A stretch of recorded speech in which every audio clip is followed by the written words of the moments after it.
Si tu veux savoir comment tu peux obtenir ton visa de la Turquie en 12 jours, alors reste jusqu'à la fin de cette vidéo. Cette vidéo est faite pour toi.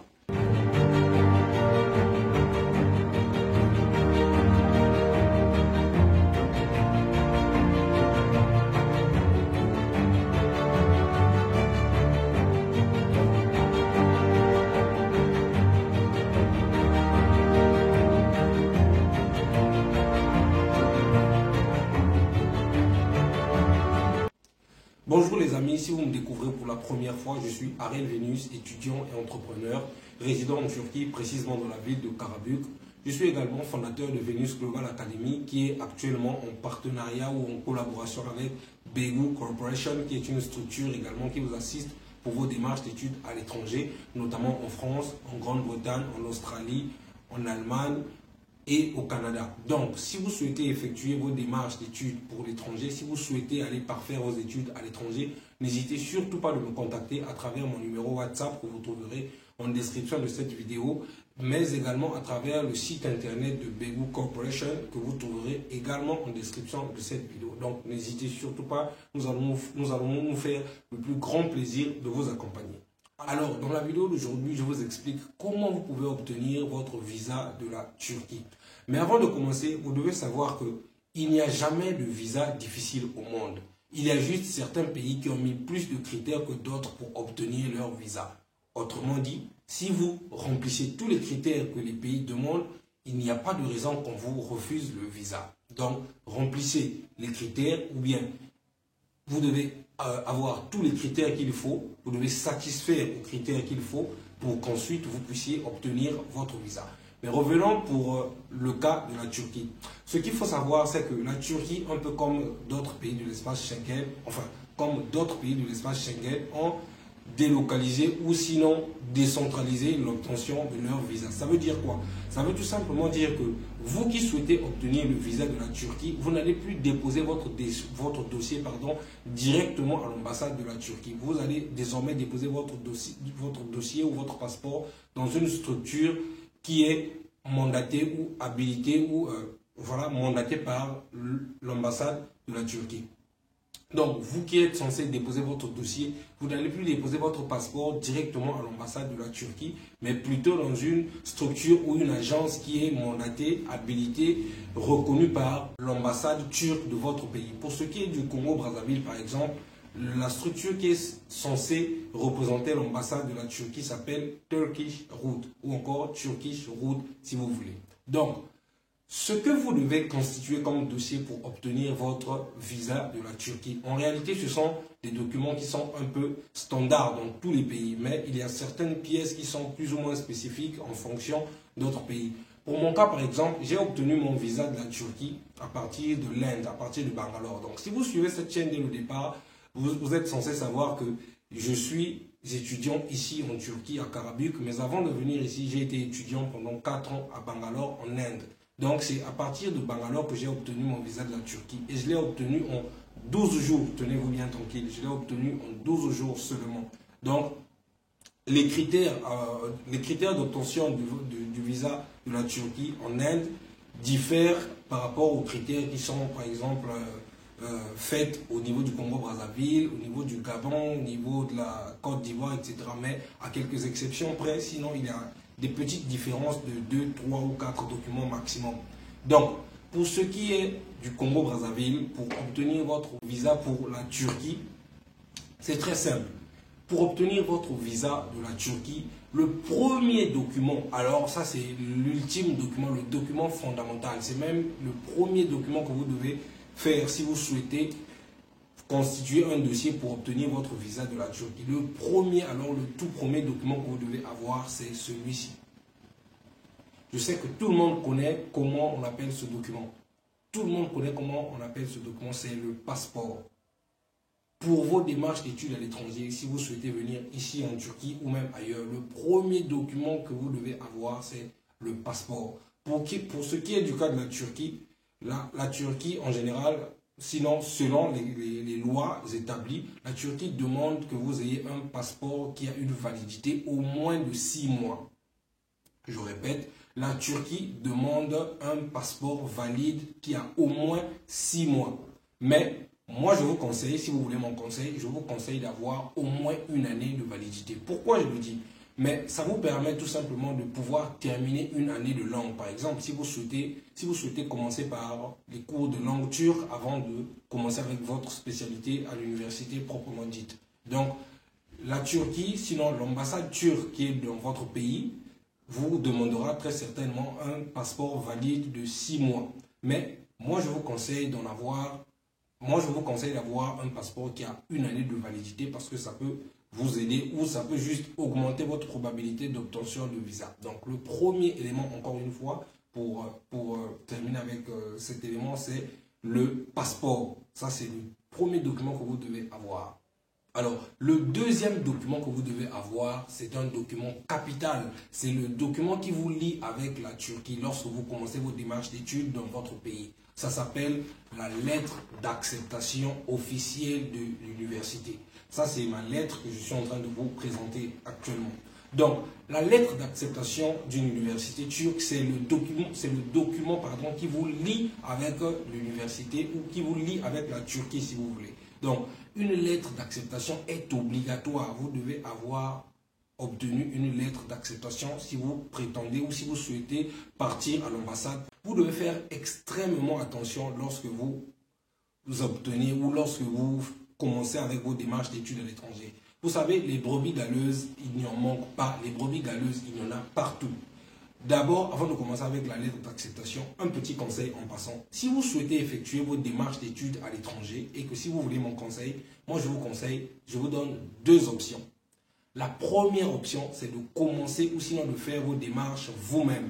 C'est vrai que ça va vous prendre du temps, ça va vous prendre de l'énergie, ça va vous demander d'être tout le temps en ligne, ça va vous demander d'avoir une bonne connexion Internet pour voir avec les universités, parfois faire des traductions si vous ne parlez pas anglais ou si vous ne parlez pas turc par exemple, ça va. En tout cas, ça demande vraiment de l'engagement. Mais si vous souhaitez le faire, commencez par faire vous-même. Ça, c'est le premier conseil. Le second conseil que je vous donne, rapprochez-vous d'une structure habilitée. Rapprochez-vous d'une structure qui est capable de vous aider dans vos démarches d'études à l'étranger. Une structure habilitée, encore une fois. Ça peut être Venus Global Academy, ça peut être Bego Corporation, ça peut être une autre structure. En tout cas, ce sont les deux conseils que je peux vous donner. Maintenant, il y a celles et ceux qui pensent qu'ils ont des amis à l'étranger ou ils ont des amis en Turquie par qui ils peuvent passer, qui peuvent leur aider. C'est bien. Mais vous savez, un ami, par exemple, un ami n'est pas obligé de vous aider. C'est vrai qu'il peut vous donner des informations, mais parfois il peut vous donner des informations erronées ou tout simplement il peut essayer d'abuser. Il peut essayer d'abuser en augmentant les prix, en vous donnant de fausses informations juste pour vous balader. Parfois il n'a tout simplement pas le temps, mais il n'a pas la vérité ou sinon le courage de vous dire que voilà, cher ami, je n'ai pas assez de temps pour essayer de m'occuper de votre dossier ou d'essayer de prendre des informations pour vous. Donc, les deux options que je vous conseille, si vous souhaitez effectuer vos démarches, soit vous les faites par vous-même, c'est vrai que ça demande du temps, de l'engagement, mais allez-y. Ou encore, rapprochez-vous d'une structure habilitée. Pourquoi je le dis? Parce qu'avec une structure habilitée, la structure va vous donner un prix. Par exemple, si la structure vous dit 10 000 francs CFA, vous êtes certain qu'en donnant les 10 000 francs CFA, derrière, vous aurez gain de cause, vous serez satisfait. Ou encore, faites-le par vous-même. Ça, ce sont les deux conseils. Maintenant, revenons à la lettre d'inscription, la lettre d'acceptation, pardon. Comment est-ce que vous allez faire pour reconnaître une vraie lettre d'acceptation officielle? La vraie lettre d'acceptation officielle, vous la reconnaissez à travers le code à barre. Une vraie lettre d'acceptation officielle a toujours un code à barre, ce que vous voyez là, le QR code, pardon. Excusez-moi. Une vraie lettre d'acceptation est reconnue par un QR code. Et quand vous scannez le QR code, quand vous scannez le QR code, il y aura toutes vos informations et vous aurez aussi un lien qui vous emmènera directement sur l'université. C'est vrai que là aussi, il y a des malins qui peuvent trafiquer le QR code. Je le dis en connaissance de cause. Il y a des gens qui peuvent trafiquer les QR codes, mais généralement, les vraies lettres d'acceptation officielles sont reconnues par les QR codes. Donc, si quelqu'un vous a présenté une lettre d'acceptation où il n'y a pas le QR code, en tout cas, faites très attention, demandez plus d'informations, essayez même d'entrer en contact avec l'université par vous-même, si possible. Mais il y a certaines universités aussi où il n'y a pas de QR code en ce qui concerne la Turquie. C'est vrai. même d'autres universités dans d'autres pays, elles peuvent vous envoyer des lettres d'acceptation où il n'y a pas de QR code.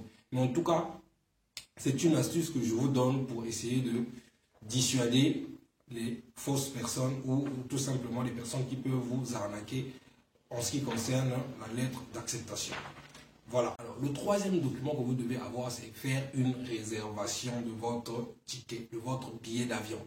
Oui, vous devez faire une réservation de votre billet d'avion. Si par exemple l'ambassade de la Turquie vous dit qu'en 2 semaines ou en 1 mois, elle traite le dossier d'obtention de visa, en tout cas, arrangez-vous à mettre 1 mois et demi pour laisser plus de temps à l'ambassade de pouvoir traiter votre dossier en bonne et due forme. Donc, votre billet d'avion. De préférence, il faut prendre Turkish Airlines. Turkish Airlines, ok? C'est juste pour maximiser ou sinon pour augmenter votre probabilité d'obtention de visa. Ce n'est pas obligatoire. Vous n'êtes pas obligé de faire votre réservation de billet d'avion par Turkish Airlines. Mais moi, je vous conseille de faire votre billet ou votre réservation par Turkish Airlines. Pourquoi je le dis? Rendez-vous compte, par exemple, si vous êtes 200 demandeurs de visa ou si vous êtes 500 demandeurs de visa et que les 500 demandeurs de visa ont pris ou ont fait leur réservation à travers Turkish Airlines.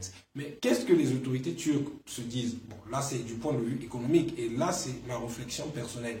Mais les autorités peuvent se dire que voilà, nous avons 500 demandeurs de visa qui veulent voyager à travers notre compagnie. Et si les 500, nous les octroyons les visas, ça peut faire que 300, 400 peuvent prendre notre compagnie aérienne. Ça fait quoi? Bah, ça fait que vous faites entrer l'argent chez les Turcs. Ça fait qu'ils peuvent vous donner les visas. Ce n'est pas quelque chose d'avéré. En tout cas, c'est une réflexion personnelle qui peut vous aider à augmenter votre probabilité d'obtention de visa. Donc, pour la réservation de votre billet d'avion, voilà. Voilà, pour la réservation de votre billet d'avion, en tout cas ça sont des documents personnels, pour la réservation de votre billet d'avion, vous pouvez prendre Turkish Airlines, tout comme vous pouvez prendre une autre compagnie, cela dépend de vous, il n'y a pas de souci, il n'y a pas de problème à ce niveau. Un autre point important que vous devez vraiment marteler, un document très important que vous devez avoir, ce sont les relevés bancaires de votre parent. Les relevés bancaires de votre parent. Beaucoup de personnes, enfin, sous-estime un peu la Turquie. Beaucoup de personnes pensent qu'obtenir le visa de la Turquie, c'est en claquant les doigts, vous allez obtenir le visa de la Turquie, même quand vous mettez les relevés bancaires qui ne sont pas costauds, on va dire. Il y a des critères que vous devez remplir, d'accord? Donc, les relevés bancaires, vous devez au moins, enfin, ça dépend, mais en tout cas, si vous voulez mon conseil, les relevés bancaires de votre parent, il faut qu'il y ait au moins des millions qui y figurent. Vous devez avoir des relevés bancaires qui ont au moins 1 million et plus. Là, ça peut vous garantir l'obtention de votre visa. Bon, il peut y avoir que vos relevés bancaires aient moins d'1 million. Alors, en tout cas, je ne sais pas à ce moment-là parce que, en ce qui me concerne, par exemple, lorsque j'ai fait ma demande, les relevés bancaires de ma mère, paix à son âme, les relevés bancaires étaient vraiment costauds et il y avait vraiment du répondant, si bien que j'ai obtenu mon visa en 12 jours parce que mon dossier était tellement complet, les relevés bancaires étaient vraiment bien garnis, le bulletin de paie également était bien garni, ce qui fait que mon dossier était tellement complet que je n'ai pas eu de problème et très vite j'ai obtenu mon visa. Grand merci, pardon, paix à son âme, paix à ton âme encore une fois. Donc, je disais que vous devez avoir les relevés bancaires de votre parent qui soient bien garnis, bien fournis en tout cas, avec des montants qui sont assez conséquents pour pouvoir convaincre les autorités compétentes. En dehors des relevés bancaires de votre parent, il faut également joindre les 3 derniers bulletins de paie. D'accord, j'ai oublié de dire, vous devez joindre les 3 derniers relevés bancaires de votre parent en fonction de votre date de dépôt du dossier. Ça veut dire quoi? Ça veut dire que si vous souhaitez déposer votre dossier en juin, par exemple, vous devez apporter les 3 derniers relevés bancaires de votre parent, c'est-à-dire le relevé bancaire du mois de mai, du mois d'avril et du mois de mars. Vous comprenez? Si vous souhaitez déposer en juin, donc vous apportez les 3 derniers relevés bancaires, c'est-à-dire le relevé du mois de mai, le relevé du mois d'avril et le relevé du mois de mars, ainsi de suite. Voilà comment est-ce que vous devez calculer les 3 derniers relevés bancaires. Pareil pour les bulletins de paie. Vous devez aussi prendre les 3 derniers bulletins de paie. Donc, si vous souhaitez, encore une fois, déposer votre dossier en juin, apportez les 3 derniers relevés bancaires de votre, pardon, les 3 derniers bulletins de paie de votre parent. C'est-à-dire le bulletin de paie du mois de mai, le bulletin de paie du mois d'avril et le bulletin de paie du mois de mars. En tout cas, ne l'oubliez pas, ce sont des documents qui sont très importants et tâchez en tout cas à apporter des documents qui ont du répondant de telle sorte que l'autorité n'ait pas trop de problèmes, n'ait pas à se poser beaucoup de questions. Est-ce que cet étudiant pourra tenir financièrement, etc., etc. Voilà. Et vous devez aussi avoir votre baccalauréat, bien évidemment. Vous devez avoir votre baccalauréat et votre relevé de notes de baccalauréat. Ça, c'est pour ceux qui veulent aller faire des études de licence. Maintenant, pour celles et ceux qui veulent faire des études de master, bien évidemment, joignez votre licence et les relevés de notes. Mais si vous allez commencer par, même quand vous allez commencer par les études de langue, il faut toujours joindre tous les éléments du dossier. D'ailleurs, c'est demandé à l'ambassade en fonction de votre pays. Voilà les documents que vous devez présenter. Et il y a également ce qu'on appelle les frais consulaires. Ça, ce sont les frais de dépôt de dossier. Les frais consulaires au Congo-Brazzaville, je crois qu'en ce moment, les frais consulaires s'élèvent à 127 000 francs CFA, si je ne m'abuse. En tout cas, un peu plus, un peu moins. En tout cas, c'est autour de maximum 130 000 francs CFA. Mais je pense que c'est entre 126 et 127 000 francs CFA. Donc, ça dépend par rapport à d'autres pays. Où ça peut varier, comme ça peut être plus à Abidjan, par exemple. Ça peut être moins au Bénin et vice-versa. Donc, voilà un peu, de façon brève, comment est-ce que vous pouvez constituer votre dossier. Maintenant, il y a aussi dans d'autres pays où des documents peuvent s'ajouter, comme je viens de le dire. Pour mon cas, par exemple, quand j'ai fait ma demande à Bangalore, on m'avait demandé une lettre de motivation. On m'a demandé une lettre de motivation personnelle. On a demandé une lettre de motivation parentale, c'est-à-dire une lettre de motivation du tuteur, donc la lettre de motivation de ma mère.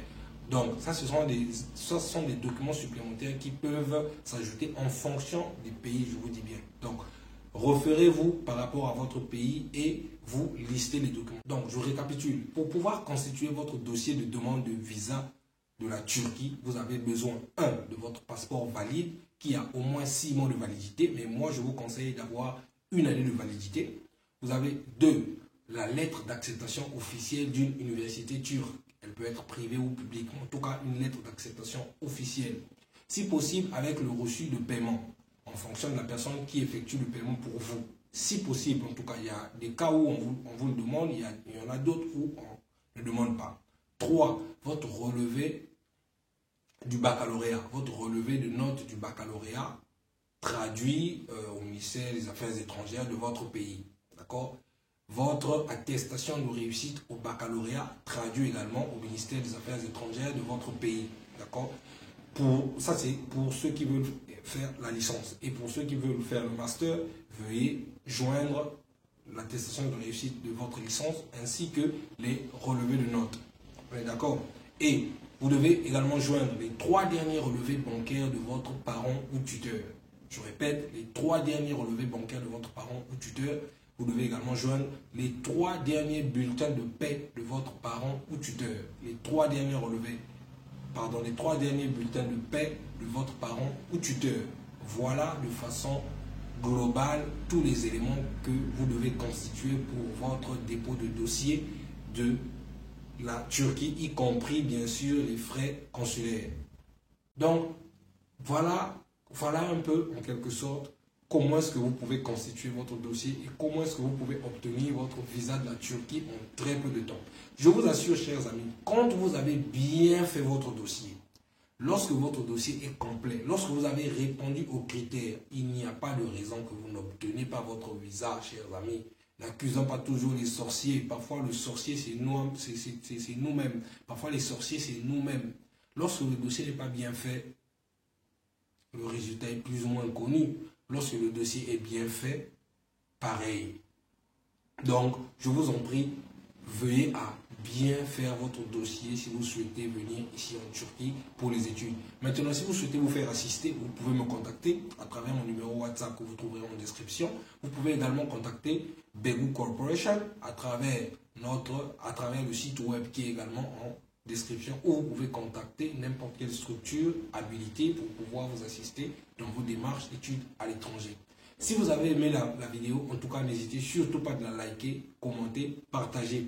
Parce que n'oubliez pas, mon objectif, c'est de toujours pouvoir édifier une personne à chacune de mes vidéos. Comme je le dis toujours, si je parviens à édifier au moins une personne à chacune de mes vidéos, je vais m'estimer heureux et satisfait de mon objectif du jour. Donc, je vous prie de liker, commenter, partager, car cette vidéo peut aider quelqu'un autour de vous. Quant à moi, je vous dis bye bye. On se retrouve très prochainement pour une prochaine vidéo. Ciao, ciao.